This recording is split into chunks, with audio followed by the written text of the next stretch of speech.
Buvamiz kelgan ekanlar, oyog'ini tabibga ko'rsatgan, tizzasini sog'lom oldi, mana bu yog'ini chiqarib qo'ygan.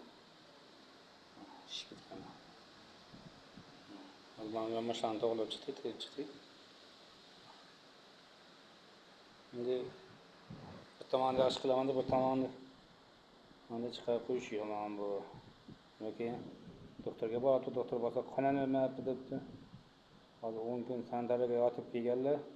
Lekin shish sal qaytibdi-yu, lekin unga yo'q ketmaganda bu. Keyin hozir mana bo'shab qoldi, mana hozir biz ko'rgandan keyin mana bu chiqib ketgan ekan, soldik mana ayollar. Ana o'qib buyoq chiqib ketgan. Tizzani to'g'rilayman deb, buyoq chiqib tizzam og'riyapti. Berim og'rimaydi, yaxshi og'riyapti. Yursarim og'rimaydi.